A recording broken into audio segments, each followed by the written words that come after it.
Hey, what's going on everyone? This is iReviews back with another video, and Apple has just released a new software update. iOS 26.2.1 is here, and of course it is a smaller update. It has been released as usual to fix different bugs and different security problems, of course most of them under the hood that we don't even notice, but yet they are very important for our devices. So I suggest that you go ahead and update your device to this new software as we wait for the release of the new iOS 26.3, which will be later this year, probably in a few weeks. Now in today's video we're talking about this update, and I will show you guys 5 really important things that I suggest you must do once you have your device updated to the new iOS 26.2.1. Now the first thing I suggest you do is of course make sure you update. You go to the general settings, you go to software update, make sure you have your device updated. And what I suggest you do here as well is to go ahead and turn on the automatic install for the new updates.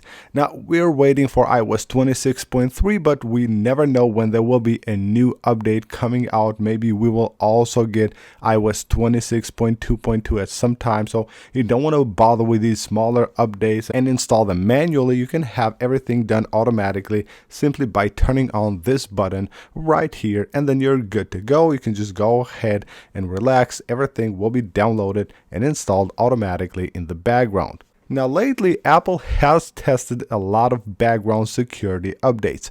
These are actually very important updates that will be released in between iOS updates. So that's not like a software update, it's an update, it's a software update, but it will just fix like different security problems and not add any new features or stuff like that.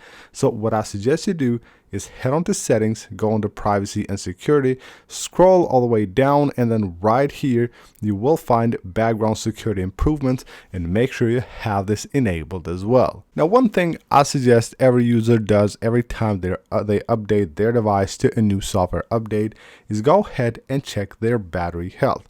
And you can see right here why I'm telling that. So you can see if I go to the battery health, this device is currently at 83%, meaning that once it drops under 80%, the battery will be needs to be replaced, because of course the device won't perform as it should.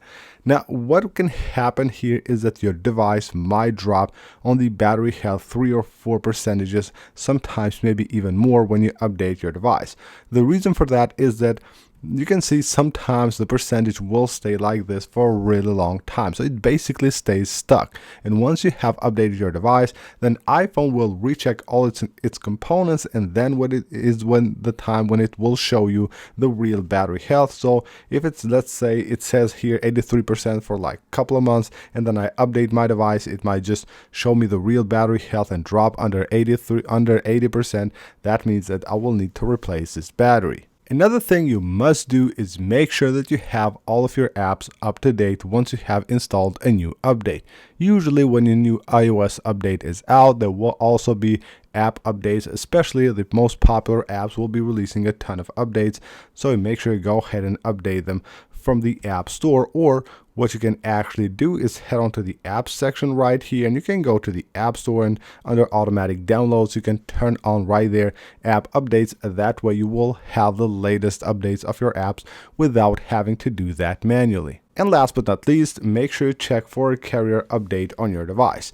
Once you have installed an update of iOS, always check for a carrier update. There will be a ton of carriers that will be releasing updates. So you go to the general settings, head on to the about section, go there, stay for like 10 seconds. If there's an update, it will show on the screen and you can install it in a couple of seconds. No need to reboot your device or anything like that. So that's basically it for this video, guys. These are a few things that I suggest you do once you have updated your device to the new iOS 26.2.1. So hope you guys enjoyed the video. Leave a like if you did and subscribe for more. I'll see you on the next one.